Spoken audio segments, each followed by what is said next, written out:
My name's Aimee, I'm from West Yorkshire. I'm a project manager for a retail services planning company. So we've recently bought a house for a bit of a project. Everything that we'd done had been one step forward, two steps back. Our boiler had died and we had no heating, no hot water.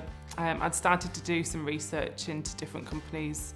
A lot of the other companies wanted my phone number, wanted my email address, wanted to ring me. But Boxt stood out for me as being really easy to use and there's a price in black and white.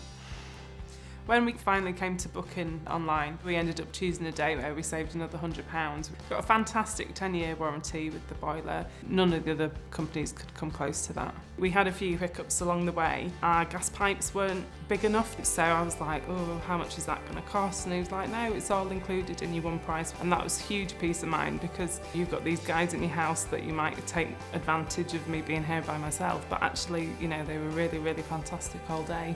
The dogs loved having the installers here. They like a bit of company. It was a long day. The boys were here all day installing. It got to, way past tea time, so my husband went out and got them a fish butty because they didn't stop working all day. They were fantastic.